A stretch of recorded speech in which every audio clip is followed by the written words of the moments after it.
todos ustedes muy bienvenidos. Estamos en la clase número 3 de las cartas de Juan. En la clase anterior estuvimos viendo aspectos relativos a la introducción de la primera carta del Evangelio de Juan.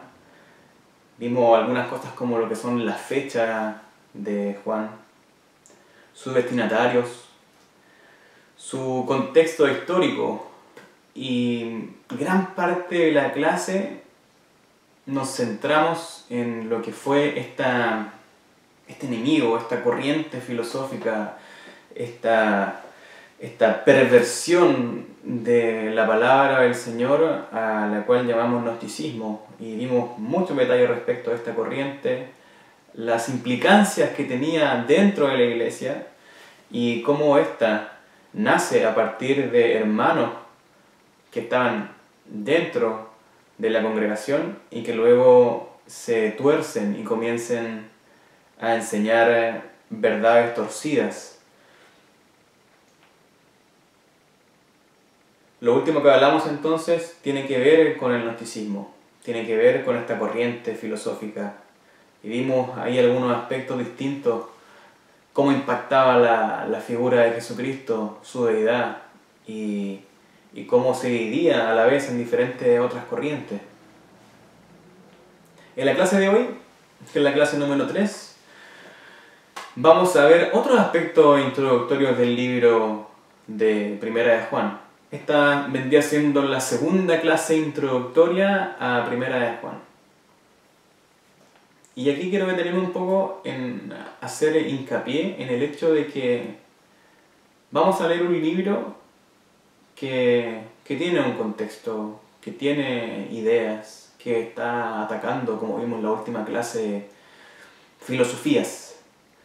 Y por ende nos tenemos que tomar el tiempo, sea una, en este caso son 2, 3 clases, tomando la primera como general de las 3 cartas, en poder ir acumulando conocimiento, ir acumulando contexto, ir añadiendo riqueza, ir añadiendo perspectiva, ir alejándonos cada mes un poco más de este cuadro para poder ir viendo los diferentes detalles y poder interpretar de la mejor manera posible y poder sentir la intención del autor en cada palabra que él expresa. Yo creo que como creyentes, como estudiosos, como somos llamados a escudriñar la Escritura, creo que es muy importante que acumulemos información primero respecto de un libro.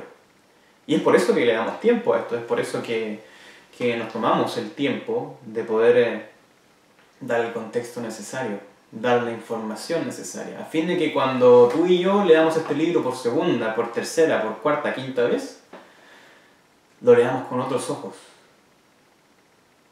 La revelación viene claramente por el Espíritu de Dios. Sin embargo, hay muchas cosas también que han de ser entendidas por medio del libro mismo. ¿Quién lo escribe? ¿Para quién lo escribe? Y quiero recalcar mucho ese hecho. Por si algunos de ustedes se preguntan por qué estamos haciendo nuevamente otra clase introductoria del libro de Primera de Juan. Pero es porque es estrictamente necesario, es porque de otra manera perderíamos de vista cosas muy importantes y vitales que sin la información necesaria pasarían delante de nuestros ojos sin verlas.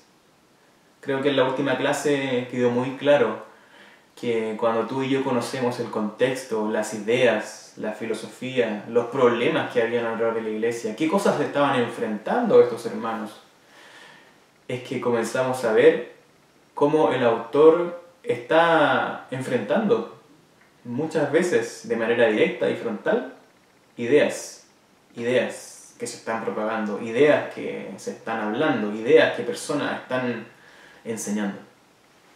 Entonces quiero dejarles con esa enseñanza, con ese hincapié. Entonces hoy día vamos a comenzar hablando respecto del propósito de Primera de Juan. Ahora entramos de lleno entonces en la tercera clase, el propósito. Y está muy conectado con lo que ya vimos en la segunda clase. Muy conectado. Porque al final de la segunda clase vimos el gnosticismo y vimos cómo finalmente Juan, alrededor de la carta en diferentes partes, atacaba directamente el gnosticismo en sus diferentes formas. En sus diferentes formas. Entonces, por tanto, el propósito de esta carta, quizá el primero es prevenir a los lectores. Prevenir a los lectores, hacerlos que ellos estén conscientes de que hay personas, de que hay, entre comillas, hermanos.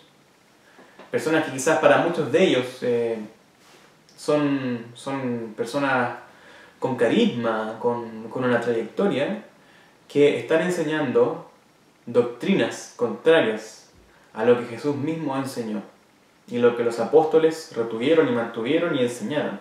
Recordemos que para este punto, para este momento en la historia, Juan es el último apóstol vivo y es el único que puede dar testimonio vivo respecto de las cosas que Jesús dijo y enseñó. Y él, con toda la autoridad, comienza a atacar estas ideas, como vimos al final de la segunda clase.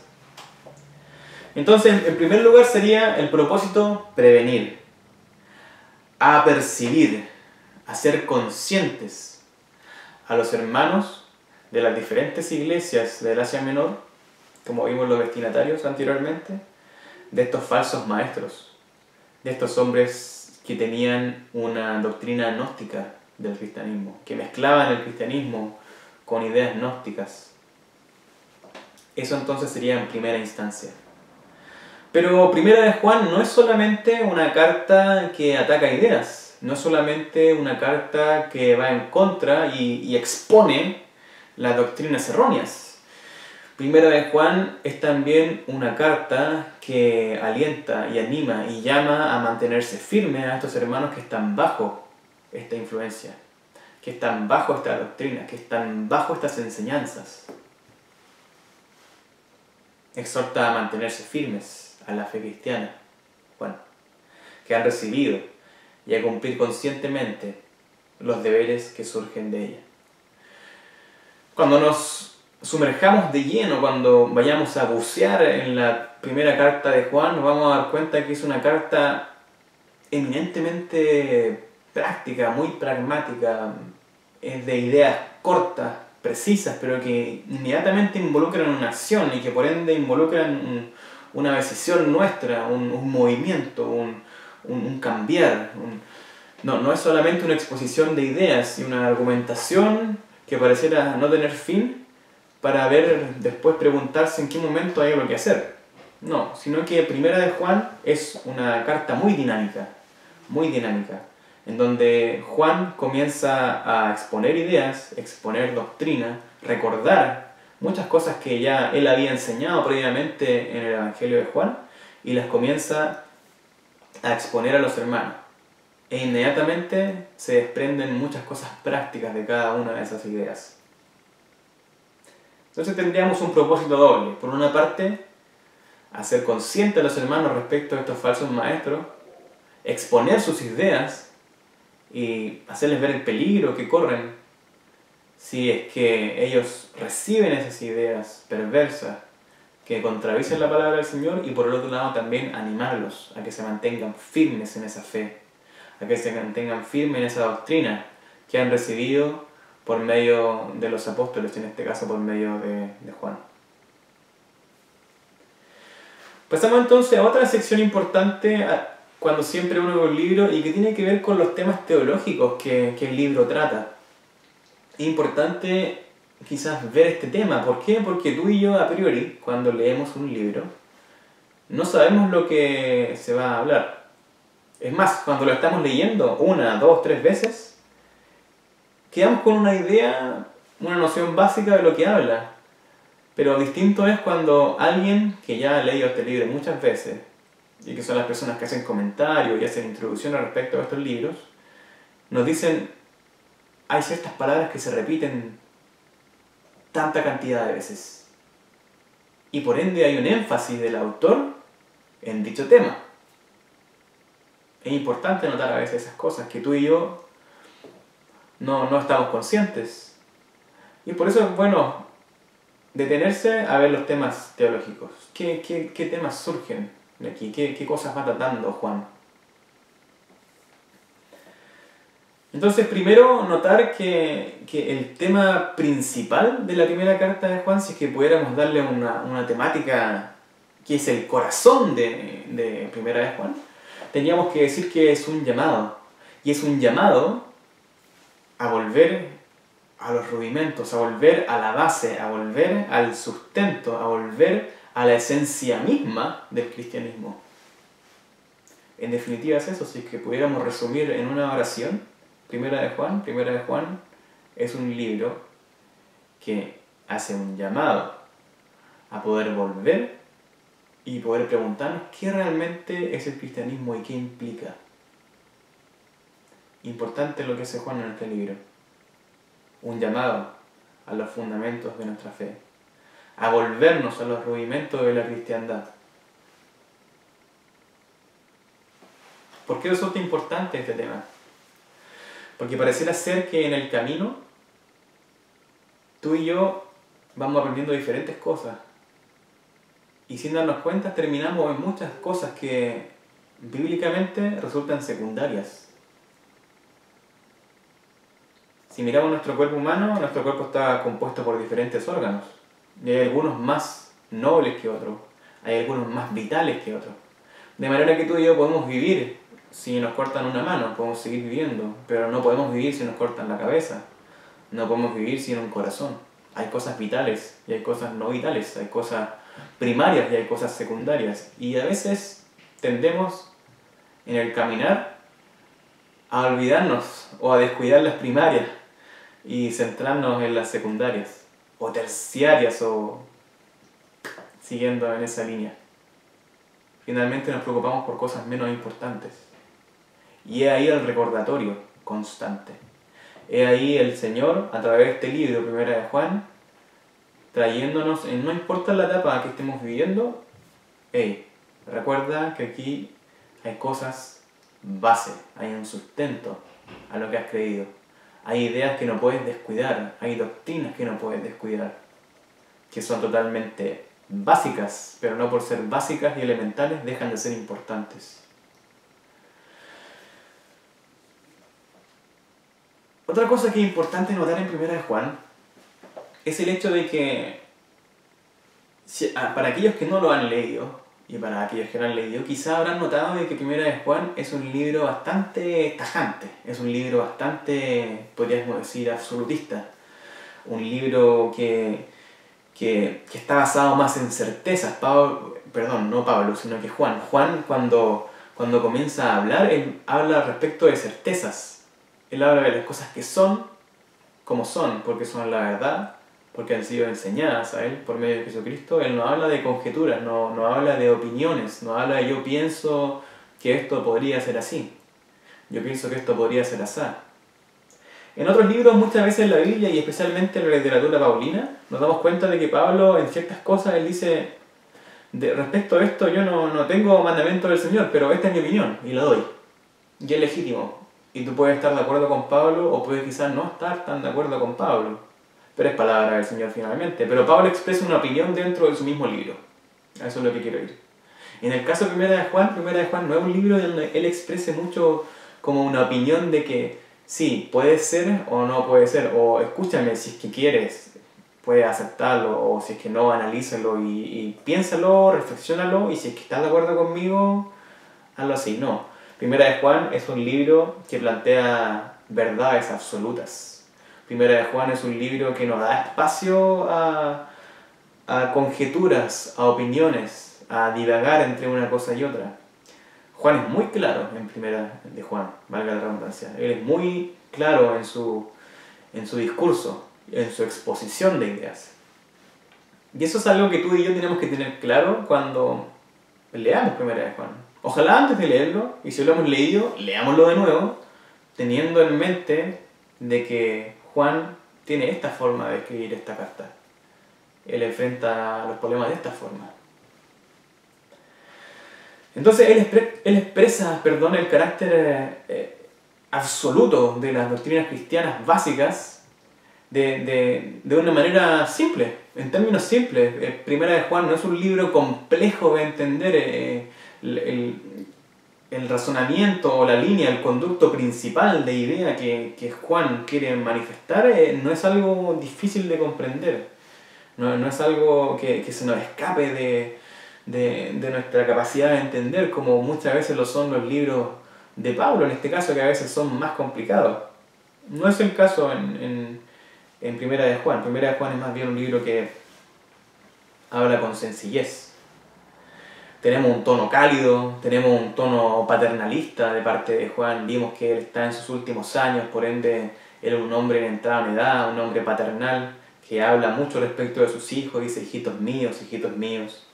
Y sobre todo amoroso, es utilizado por el apóstol Juan este término, hijitos míos. Entonces demuestra su amor, demuestra su calidez, demuestra su ternura a la hora de expresar estas ideas. Y eso nos tiene que hablar respecto de su carácter. ¿Se recuerdan cuando en la primera clase hablamos respecto de cómo Juan en sus primeros años de discípulo con el Señor tenía un carácter impetuoso, un carácter impulsivo, poco quizás reflexivo, un hombre que tomaba decisiones sin pensar mucho? Vemos que ahora este Juan ha madurado bastante. Pongámonos en contexto de que desde el año 30 aproximadamente, si damos esa fecha en que Juan como discípulo había empezado a seguir a Jesús, para esta altura han pasado por lo menos entre 60 y 65 años. O sea, una persona que ha caminado con el Señor Jesucristo por 65 años, 60, 65 años. Es una cantidad de años enorme. Un hombre que ha tenido una evolución, que ha tenido un trato en su carácter, que por lo que hemos visto en la segunda clase no ha perdido su capacidad de ser tajante en muchas cosas, de ser temperamental y de ser ponerla ahí donde hay que ponerla ahí, de hablar lo que se tiene que hablar, de ser directo, confrontacional con aquello que debe ser confrontado. Pero por otro lado vemos que él desarrolló otra parte de su carácter, que Dios lo llevó a crecer, que esta parte que a él le faltaba, esta parte mansa, de desarrollar la mansedumbre, la templanza, el hecho de poder comunicar las cosas con el amor de un padre. Ahora, Primera de Juan no es solamente una carta, sino que es también un mensaje de un pastor a su rebaño. No nos olvidemos de que Juan está escribiendo aquí a las diferentes iglesias del Asia Menor. Y por ende se está dirigiendo a personas que él probablemente formó, educó, enseñó, ministró la gracia de Dios a ellos. Por ende, como carta pastoral, escrita de un pastor a sus ovejas, a su rebaño, comunica principios muy básicos pero esenciales, con el fin de animar su fe. Su deseo es que tengan gozo respecto de la certeza de su fe. Si me acompañan a Primera de Juan, en el capítulo 1, versículo 4, una de las cosas que leemos aquí y se nos dice es que y estas cosas os escribimos, dice Juan, para que nuestro gozo sea cumplido. Estoy leyendo la versión de la Biblia textual, la versión de la Biblia textual. Y dice, estas cosas os escribimos para que nuestro gozo sea cumplido. O sea, de otra forma, o completo. De otra forma, Juan está haciendo ver que por medio de esta carta, él quiere que los hermanos no solamente sean animados, se mantengan firmes, en pie, frente a estos falsos maestros, a estas ideas que están circulando, sino que también sean felices, se gocen en su Señor. No pierdan el gozo. Es otra de las cosas que vemos en esta carta pastoral. Ahora añadir que no es solamente pastoral, sino también una carta polémica. ¿En qué sentido es polémica? Es polémica porque Juan refuta a desertores, como vimos en la clase pasada. Juan refuta a las personas que han abandonado la sana doctrina y exhibe una clara intolerancia frente a sus ideas y los cataloga de diferentes formas. Si me acompañan a Primera de Juan, capítulo 4, versículo 1, dice, amados, no creáis a todo espíritu, sino probad los espíritus, si proceden de Dios, porque muchos falsos profetas han salido al mundo. en el contexto en el que Juan está hablando, él se está refiriendo a estos hermanos que salieron de la iglesia con ideas pervertidas del Evangelio, que han corrompido la verdad del Señor. Se refiere a ellos como falsos profetas. Falsos profetas. En otras citas, como en 1 de Juan 2:26, dice: os estoy escribiendo esto sobre los que intentan engañaros. Aquí se habla respecto de los que intentan engañaros. Se dirige abierta y claramente Juan a aquellas personas, a este grupo de ex hermanos que cambiaron la verdad del Señor. Y también se refiere a ellos como anticristos. En 1 de Juan 2:18 tenemos que se nos dice: hijitos, ya es la hora postrera, y según habéis oído, que el anticristo viene. Así han surgido ahora muchos anticristos, por lo cual sabemos que es la hora postrera. Se refiere también a estos individuos como anticristos. Entonces tenemos anticristos, falsos maestros, los que intentan engañaros. Él identifica la fuente de toda perversión de la sana doctrina como satánica. Finalmente, si tú y yo leemos un poquito 1 de Juan capítulo 4, y voy a dar lectura a algunos de sus versículos, nos damos cuenta de que Juan comienza a hablar respecto... Aquí tengo 1 de Juan capítulo 4, versículo 1. Leí el 1 recién, donde dice que no creáis todo espíritu, sino que los sean probados. Dice: en esto conoced el Espíritu de Dios. Todo espíritu que confiesa que Jesucristo ha venido en carne procede de Dios. Procede de Dios. Y todo espíritu que no confiesa a Jesús no procede de Dios. Entonces la pregunta es: estos hermanos que están enseñando otras cosas contrarias a la verdad de Dios, están siendo movidos por un espíritu que no proviene de Dios. Y la pregunta es: ¿qué espíritu no proviene de Dios? Sino el reino de Satanás y todos sus demonios y todos los integrantes de su reino. Si no procede de Dios, entonces ¿de dónde procede? Aquí hay dos influencias nada más, no 3 ni 4, solamente 2. Otro aspecto importante a ver en este libro son lo que algunos llaman los desafíos interpretativos. Los desafíos interpretativos. Cuando tú y yo leemos un libro de la Biblia, tenemos diferentes desafíos. Diferentes desafíos. ¿Por qué? Porque tenemos algunas doctrinas que se nos enseñan, tenemos un contexto que desconocemos, hay vivencias que están detrás de nuestros ojos, están como detrás de una cortina y no podemos verlos si es que no tenemos un contexto adecuado.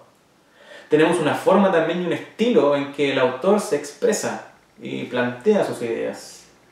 No es lo mismo leer a Pablo que leer a Santiago, no es lo mismo leer a Santiago que leer a Juan. Por ende, tenemos escenarios distintos, tenemos diferentes autores. Lo primero que vimos en la primera clase fue el autor y nos centramos toda esa clase a sentarnos, a reflexionar y observar la vida de Juan. Porque lo que él diga, porque la forma en que él se exprese, muchas de esas cosas están determinadas por su vivencia, lo que él vivió. ¿Qué desafío entonces recibimos aquí en Primera de Juan? ¿Cuáles son los desafíos que tenemos que enfrentar a la hora de leer este libro? Y quizás el primero de todos es que el intérprete, tú y yo, lectores que venimos a ser intérpretes de este libro y que nos acercamos para extraer de él la verdad del Señor, nos vemos desafiados por la rigidez de la teología de Juan. ¿Por qué nos vemos desafiados? Porque el estilo de Juan es un estilo muy particular. Recordemos un poco su forma de ser. Dios no ha anulado la forma de ser de Juan. Dios no ha hecho tantos cambios en Juan a tal punto de que él ya no es Juan, deja de ser Juan. Juan en sus inicios y en su juventud y en sus primeros años con Jesucristo, mencionamos de que era un hombre con mucha fuerza, con mucha ímpetu, un hombre de no tanta reflexión, más impulsivo. Y vimos muchos versículos donde se reflejaba esta característica de él, esta forma de ser, el mismo título de Boanerges, hijos del trueno. Sin mucha reflexión, sin darle mucha vuelta a las cosas para hablar o para decir las cosas. Dios no anula esa parte de Juan. Dios no la anula. Por ende, cuando él escribe Primera de Juan, tenemos que estar conscientes de que estamos viendo también, de alguna manera, la mente de Juan. Porque él escribe este libro, derrama tinta o, no sé, escribe este libro en la forma en que está expresando su mentalidad, la forma en que él ve las cosas. De hecho, cuando uno lee un libro, uno comienza a conocer a la persona, cómo la persona es, cómo la persona respondería a preguntas, cómo enfrentaría ciertas situaciones. Y leyendo Primera de Juan, nos damos cuenta de que él es un hombre o blanco o negro. Juan es un hombre de extremos. Juan es un hombre de o estás conmigo o estás contra mí, como su mismo Señor Jesús se lo dijo. El que no está conmigo, contra mí es. Él mismo fue el que le dijo, Señor, mira, hay muchos que están echando fuera demonios en tu nombre, ¿qué vamos a hacer con ellos? Vamos a retarlos, por parafrasear o decirlo de alguna manera. Haz algo al respecto. Y sin embargo Jesús le dice, mira Juan, si ellos no están contra nosotros, pues están por nosotros. El que no está conmigo está contra mí. Yo creo que Juan aprendió de estas cosas. Y por ende su carácter, su forma de ser, fue de un hombre más bien blanco y negro, de extremos. Ese es el primer desafío que tenemos al leer este libro, porque es un libro muy directo, que no da espacio a terceras posiciones, que nos da espacio a puntos medios a veces. Nos quedamos con la sensación de que no hay puntos medios. Es un libro un tanto extremo, como mencioné anteriormente, de polos opuestos. Por ende es un desafío para el lector venir a leer Primera de Juan. Es un desafío, porque nuestra sociedad, nuestra cultura, te da muchos puntos medios. Y dentro de los puntos medios hay más puntos medios, y hay más matices, y hay más cosas. No, las cosas no son blanco o negro. Y la realidad es que muchas cosas son así, no son todas las cosas blanco y negro. Pero lo que quiero decir es que Juan, como autor, en su libro, su exposición es blanco y negro.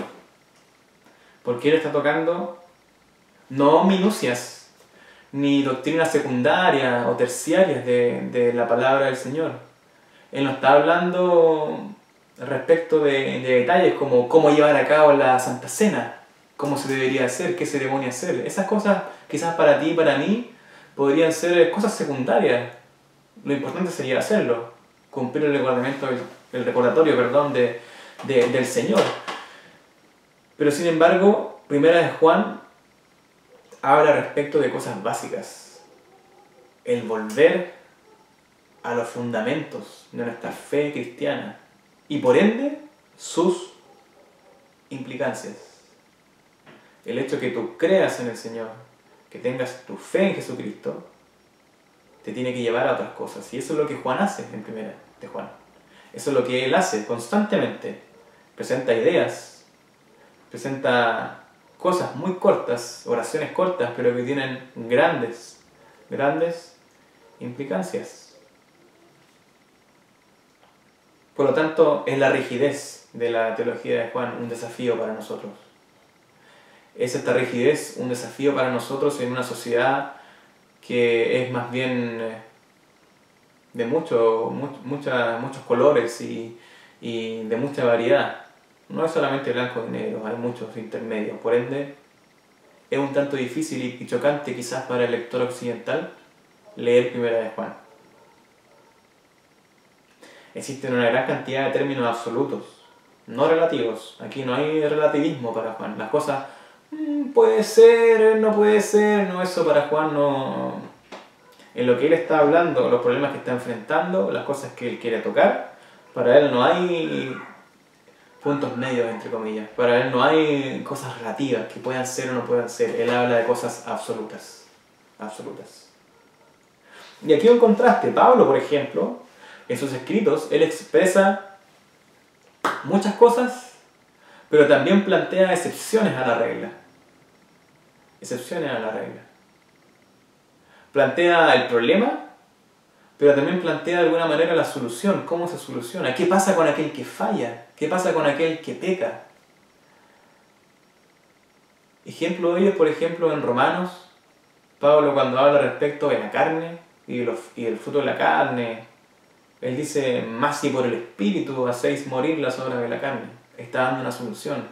Está hablándole a lectores que Pablo sabe probablemente que tienen luchas, que tienen batallas, que están peleando contra sus pecados. Y le está dando una salida.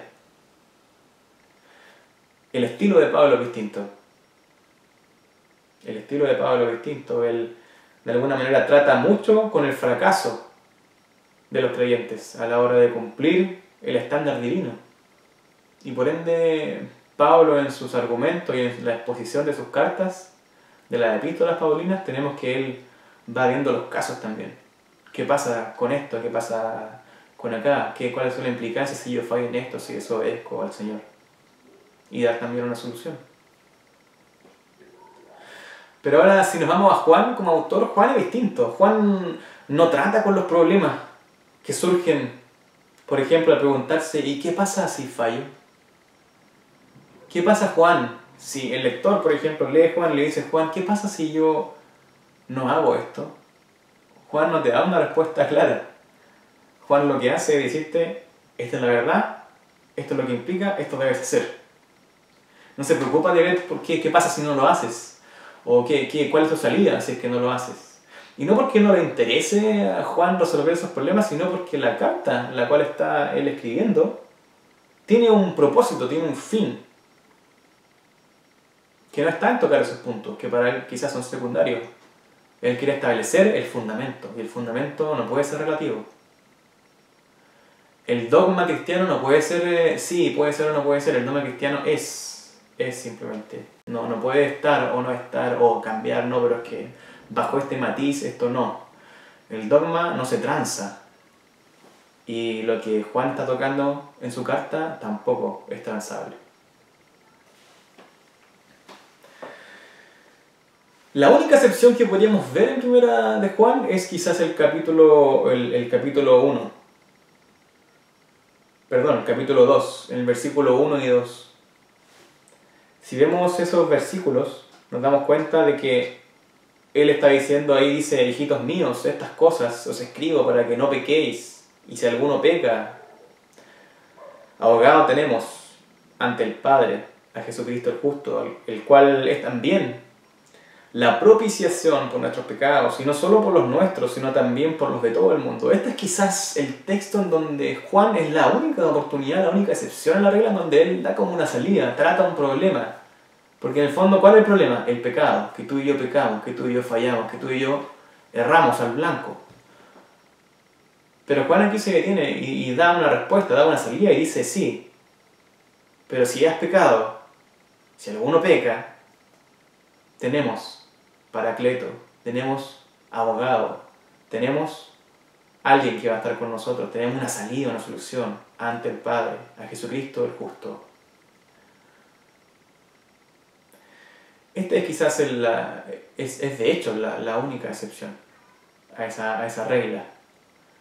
Pero en todos los otros casos Juan no va a dar como una salida a algún problema o dar como un consuelo, o qué pasa con las personas que fallan, qué pasa con aquello, cómo trato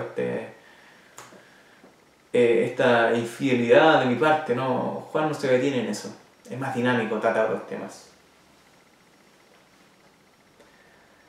Lo otro importante a notar es que Juan en su carta es mucho de matices, blanco y negro. Hay un contraste marcado.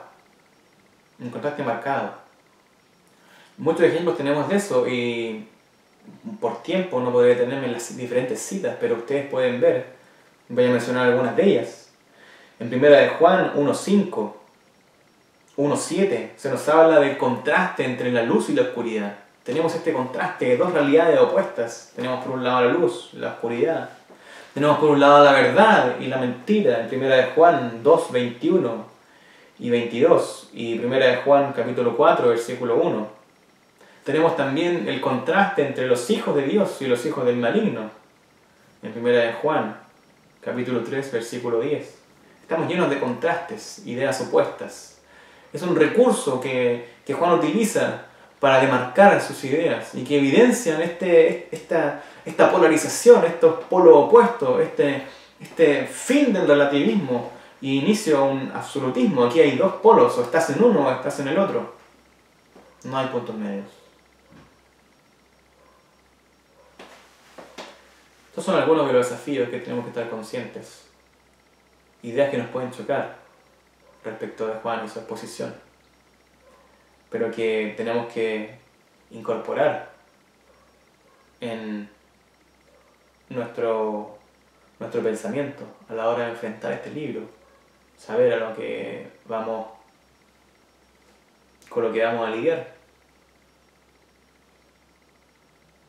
Otra característica importante es el hecho de que Juan no hace lo que Pablo hace en el sentido de exponer las ideas de una manera argumentativa, de una manera expositiva, A, B, C, D.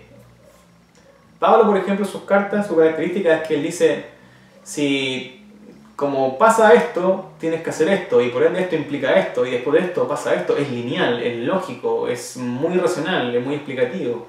Y se entiende porque Pablo está muy influenciado también por la cultura griega, romana, por ende, y Pablo, más aún, un hombre muy preparado, estudioso, enseñado a los pies de Gamaliel, como muchos de ustedes saben, por ende su forma de presentar las cosas, él es muy profundo.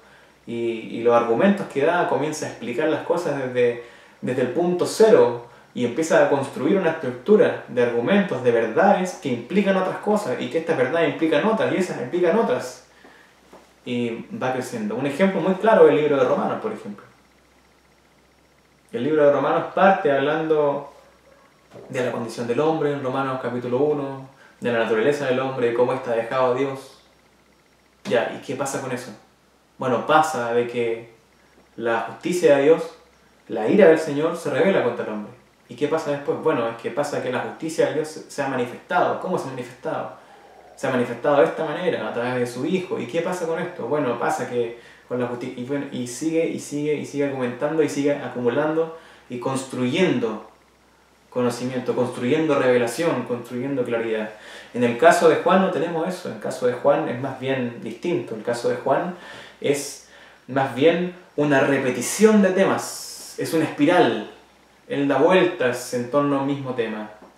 Él comienza a reflexionar respecto a diferentes ideas, a presentar temas, el amor, la verdad, los toca, va hablando y después sigue y repite y empieza a hablar otras cosas y empieza a hablar del anticristo, pero sigue hablando de la verdad y que Dios es amor y sigue dando vuelta como un satélite alrededor de la Tierra.